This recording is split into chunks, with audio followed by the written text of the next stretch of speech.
Hello दोस्तों, नमस्कार। मैं ब्रजेश कुलश्रेष्ठ हमारे यूट्यूब चैनल स्पीड टेक्नो के माध्यम से आपको बेरिंग के बारे में और जानकारी देना चाहता हूं। जैसा कि हमने पिछले वीडियो में आपको बेरिंग के बारे में बताया था दोस्तों, तो उसी के आगे अब हम बात करते हैं बेरिंग के मेटल की।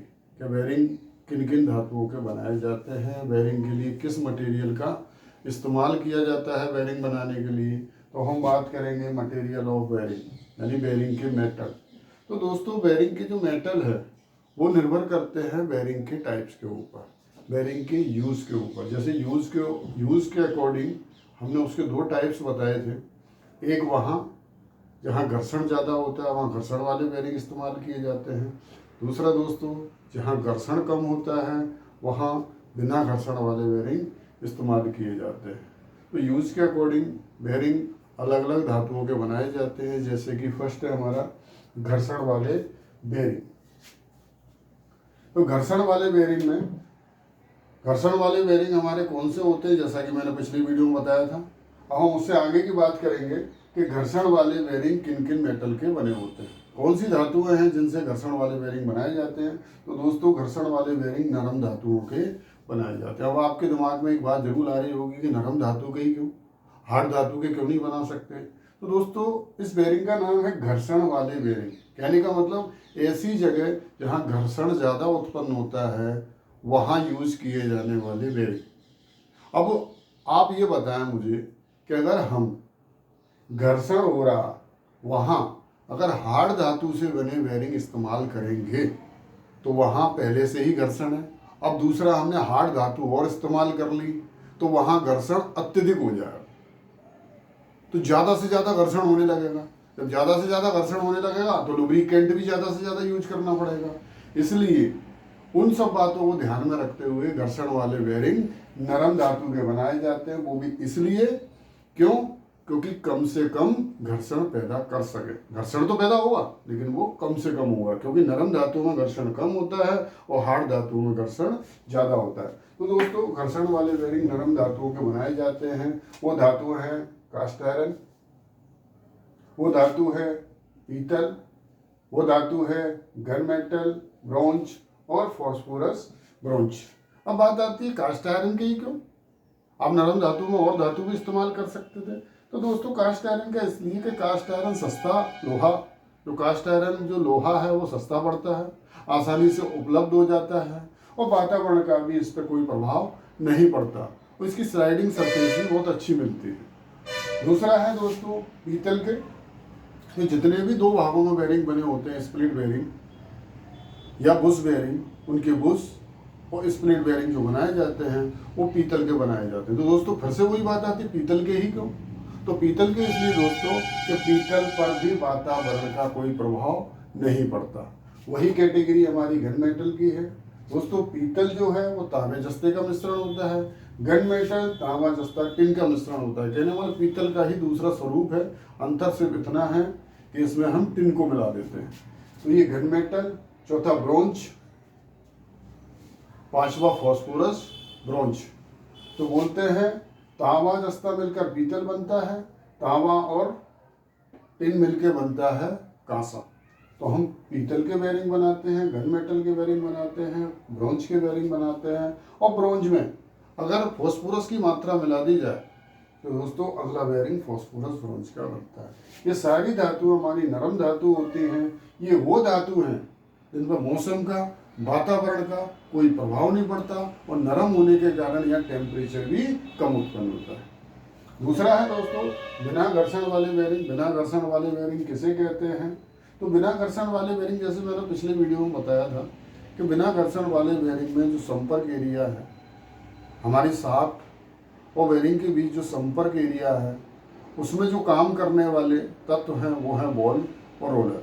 वो बॉल का एक बिंदु और रोलर की एक लाइन संपर्क में आती है, जिस कारण से घर्षण कम से कम होती है। तो दोस्तों, जब घर्षण कम होता है इसीलिए हम यहाँ अलाय स्टील के बेरिंग इस्तेमाल करते हैं। जैसे अभी मैंने ऊपर बताया था, जहाँ घर्षण ज़्यादा है वह नरम धातु के बेरिंग यूज करेंगे, जहाँ घर्षण कम है वहाँ पर हम स्टील यानी कि अलाय स्टील के बेरिंग इस्तेमाल करते हैं।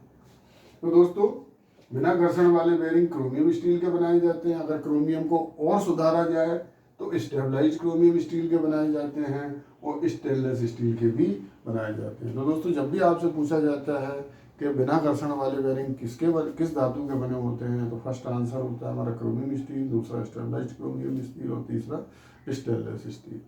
इनके अलावा और आपको कुछ विशेष जानकारियां देने जा रहा हूँ। जैसा कि दोस्तों कुछ बेरिंग सेल्फ लुब्रिकेटेड बेरिंग होते हैं। अब बात आती है सेल्फ लुब्रिकेटेड बेरिंग किसे कहते हैं। और बताओ दोस्तों, जैसे मैंने आपको बताया था घर्षण वाले बेरिंग, इसमें घर्षण को कम करने के लिए हम लुब्रिकेंट का यूज़ करते हैं। दूसरा बिना घर्षण वाले बेरिंग, इसमें भी घर्षण बहुत कम मात्रा में होता है लेकिन लुब्रिकेंट तो यहाँ भी इस्तेमाल किया जाता है ग्रीस के तौर पर, अर्धठोस लुब्रिकेंट। तीसरे है सेल्फ लुब्रिकेटेड बेरिंग, इनमें हमें लुब्रिकेंट देने की ज़रूरत नहीं होती, ये खुद ही सेल्फ लुब्रिकेटेड बेरिंग होते हैं, इन्हें कूलेंट की आवश्यकता नहीं होती। इसलिए तीसरी कैटेगरी हमारी आती है सेल्फ लुब्रिकेटेड बेरिंग। उनमें से आते हैं, फर्स्ट है आपका टेफ्लॉन। अब दोस्तों कुछ लोगों के दिमाग में आता है टेफ्लॉन क्या होता है। टेफ्लॉन एक संगठित बहुलक होता है जो कि पॉलीटेट्रा फ्लोरोएथिलीन से मिलकर बना होता है। ये बहुत ही कठोर होता है दोस्तों, इस पर न तो ऊष्मा का, न इस पर क्षार का, न इस पर वातावरण का कोई प्रभाव नहीं पड़ता। जब ऊष्मा का प्रभाव ही नहीं पड़ रहा तो फिर इस पर हमें लुब्रिकेंट देने की जरूरत ही नहीं। तो पहला बेरिंग है टेफ्लॉन, जिस पर हम लुब्रिकेंट नहीं देते। दूसरा है नायलॉन। नायलॉन ये प्लास्टिक के धागों, प्लास्टिक रेशमी धागों के रूप में मिलकर जो बेरिंग बनाए जाते हैं प्लास्टिक के, वो बेरिंग हमारे नायलॉन के बेरिंग के अंतर्गत आते हैं। वहाँ भी हम इतना टेम्परेचर नहीं उत्पन्न होता कि हमें लुब्रिकेंट की आवश्यकता हो दोस्तों। तीसरा है सिंथर्ड अलॉय के बेरिंग। अब सिंथर्ड अलॉय क्या होता है, सिंथर्ड। सिंथर्ड का मतलब होता है जब भी हम किसी भी बेरिंग को बनाएंगे तो बेरिंग में जो तत्व शामिल होंगे वो सारे पाउडर के रूप में इस्तेमाल किए जाएंगे। मतलब सारे तत्वों का पाउडर बनाकर, सारे तत्वों का पाउडर इकट्ठा करके उनसे जो बेरिंग का निर्माण किया जाएगा वो सिंथर्ड अलॉय के बेरिंग कहलाएंगे। तो दोस्तों कहने का मतलब ये है कि सेल्फ लुब्रिकेटेड बेरिंग में हमें लुब्रिकेंट की आवश्यकता, देने की आवश्यकता नहीं पड़ती। ये खुद अपने आप में इतना टेम्परेचर उत्पन्न नहीं होने देते कि इन्हें लुब्रिकेंट देने की आवश्यकता हो। तो दोस्तों थर्ड था हमारा सेल्फ लुब्रिकेटेड बेरिंग, इनमें हमें लुब्रिकेशन की आवश्यकता नहीं होती दोस्तों। इसके आगे हम कुछ MCQ देने वाले हैं दोस्तों, वो इस प्रकार से होंगे। दोस्तों ये हमारे बेरिंग के कुछ MCQ हैं। MCQ तो पहला MCQ बेरिंग पे जो पूछा जाता है वो इस प्रकार से कि बेरिंग किस धातु के बनाए जाते हैं। हमसे यहाँ ये नहीं कहा जाता कि घर्षण वाले बेरिंग या बिना घर्षण वाले बेरिंग, टोटली हमसे ये पूछा जाता है बेरिंग हमारे किस धातु के बने होते हैं। तो ये क्वेश्चन जो निर्भर करता है वो ऑप्शन के ऊपर निर्भर करता है, क्योंकि बेरिंग तो हमारे नरम धातु के भी होते हैं, पोलाई स्टील के भी होते हैं। तो यहाँ हमको ये देखना है यहाँ क्या नरम धातु लिखा है, क्या लाइ स्टील लिखा है। तो दोस्तों यहाँ ऑप्शन दिया जाता है इस प्रकार से कि बेरिंग नरम धातु के बनाए जाते हैं, बेरिंग हार्ड धातु के बनाए जाते हैं, बेरिंग रबर के बनाए जाते हैं, बेरिंग बेकेलाइट के बनाए जाते हैं। तो जब इस प्रकार से क्वेश्चन आता है दोस्तों कि बेरिंग किस धातु के बनाए जाते हैं, तो हमारा ऑप्शन होता है ये कि बेरिंग नरम धातु के बनाए जाते हैं। दोस्तों दूसरा क्वेश्चन इस प्रकार से पूछा जाता है कि बेरिंग में घर्षण को कम करने के लिए प्रयोग होता है। हम बात कर रहे हैं घर्षण वाले बेरिंग की, क्योंकि घर्षण जो होता है वो घर्षण वाले बेरिंग में होता है, इसलिए ये क्वेश्चन वहाँ से निकल के आता है कि घर्षण वाले बेरिंग के बेरिंग में घर्षण को कम करने के लिए किसका प्रयोग किया जाता है।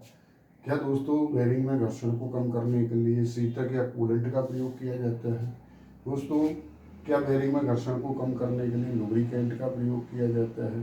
क्या बेरिंग में घर्षण को कम करने के लिए कंप्रेस्ड एयर या बेरिंग अप्रोक्स सभी। तो बोलते हैं दोस्तों कि बेरिंग के अंदर घर्षण को कम करने के लिए शीतक का प्रयोग नहीं होता, क्योंकि शीतक का प्रयोग जॉब और टूल को ठंडा करने के लिए किया जाता है। बेरिंग में घर्षण को कम करने के लिए हम लुब्रिकेंट या स्नेहक का प्रयोग करते हैं। तो इसका आंसर होगा दोस्तों खा। तो बेरिंग में घर्षण को कम करने के लिए लुब्रिकेंट का प्रयोग किया जाता है। तीसरा क्वेश्चन आता है कि घर्षण वाले बेरिंग किस धातु के बनाए जाते हैं। दोस्तों बार बार मैं आपसे घर्षण वाले बेरिंग की बात कर रहा हूँ। जैसे हमने पहला ये क्वेश्चन किया था बेरिंग किस धातु के बने होते हैं, तो यहाँ हमें फॉलो जो कर रहा है वो घर्षण वाला बेरिंग फॉलो हो रहा है और कोई नहीं हो रहा, क्योंकि दूसरा जो बेरिंग होता है बिना घर्षण वाला वो अलाय स्टील का बना होता है, यहाँ अलाय स्टील कहीं है नहीं। तो थर्ड जो क्वेश्चन है इसी का पर्याय मान के बताया गया कि घर्षण वाले बेरिंग किस धातु बनाए जाते हैं। जैसा कि हमने अपने पहले वीडियो में बताया था कि घर्षण वाले बेरिंग नरम धातुओं के बनाए जाते हैं। उन नरम धातुओं में कास्ट आयरन आता है, उन नरम धातुओं में पीतल आता है, उन नरम धातुओं में गन मेटल आता है, उन नरम धातुओं में ब्रोंज आता है, उन नरम धातुओं में फॉस्फोरस ब्रोंज आता है। तो दोस्तों घर्षण वाले बेरिंग किस धातु के बनाए जाते हैं, क्वेश्चन नंबर 3 है हमारा। क्या घर्षण वाले बेरिंग प्लास्टिक के बने होते हैं? क्या घर्षण वाले बेरिंग अलाय स्टील के बने होते हैं? क्या घर्षण वाले बेरिंग कास्ट आयरन के या रबर के बनाए जाते हैं? तो दोस्तों इसका आंसर है हमारा थर्ड कि घर्षण वाले बेरिंग हमारे कास्ट आयरन के बने होते हैं। जैसा कि मैंने आपको बताया भी था कास्ट आयरन के ही क्यों बनाए जाते हैं, तो दोस्तों मैंने बताया था कास्ट आयरन के इसलिए बनाए जाते हैं कि कास्ट आयरन हमें आसानी से उपलब्ध हो जाता है, कास्ट आयरन सस्ता पड़ता है, कास्ट आयरन पर मौसम का कोई प्रभाव नहीं पड़ता, कास्ट आयरन की स्लाइडिंग सरफेस बहुत अच्छी होती है, इसलिए दोस्तों घर्षण वाले बेरिंग कास्ट आयरन के बनाए जाते हैं। अगर हमारा यहाँ दूसरा ऑप्शन कोई दूसरा आंसर गन मेटल होता, ब्रॉन्ज होता, तो हम यहाँ आंसर उपरोक्त सभी लगाते। तो दोस्तों यहाँ ऐसा कुछ है नहीं, केवल कास्ट आयरन दिया है, इसलिए हमारा आंसर कास्ट आयरन है। चौथा है दोस्तों कि बॉल बेरिंग की धातु होती है। अब हम बात कर रहे हैं बॉल बेरिंग। बॉल बेरिंग कहाँ आते हैं? तो बॉल बेरिंग बिना घर्षण वाले बेरिंग के अंतर्गत आते हैं। तो जैसा कि मैंने आपको वीडियो में बताया था, बिना घर्षण वाले बेरिंग जो होते हैं वो अलाय स्टील के बने होते हैं। उनमें से जो अलाय स्टील इस्तेमाल किया जाता है वो स्टेनलेस स्टील होता है, वो क्रोमियम स्टील होता है, वो स्टेबलाइज्ड क्रोमियम स्टील होता है। तो दोस्तों क्वेश्चन नंबर 4 का जो आंसर होगा वो इस प्रकार होगा कि क्वेश्चन है कि बॉल बेरिंग किस धातु के बनाए जाते हैं। तो बॉल बेरिंग ना तो कास्ट आयरन के बने होते हैं, क्योंकि कास्ट आयरन के तो घर्षण वाले बेरिंग बने होते हैं, जबकि बॉल बेरिंग तो हमारे अलाय स्टील के होते हैं। दूसरा है कास्ट स्टील, तीसरा है माइल्ड स्टील और चौथा है स्टेबलाइज्ड क्रोमियम स्टील।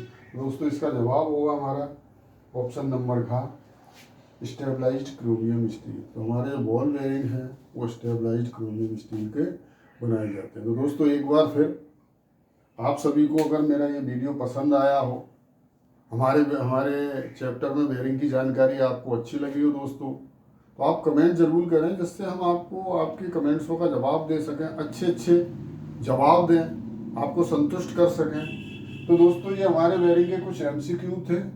तो आप ध्यान रखें हमारा यूट्यूब चैनल स्पीड टेक्नो, इसे ज़्यादा से ज़्यादा शेयर करें दोस्तों, ज़्यादा से ज़्यादा लाइक करें और सब्सक्राइब जरूर करें। जितना आप सब्सक्राइब करेंगे, जितना शेयर करेंगे, उतना हमारा वीडियो दूसरों तक पहुंचेगा और वो हमसे क्वेश्चन करेंगे, तो हम आपको नई नई जानकारियाँ लगातार देते रहेंगे। तो प्लीज़ दोस्तों हमारे चैनल को सब्सक्राइब करें, लाइक करें और शेयर करें दोस्तों, जिससे हम आगे बढ़ते रहें इसी प्रकार। धन्यवाद दोस्तों, बहुत बहुत धन्यवाद।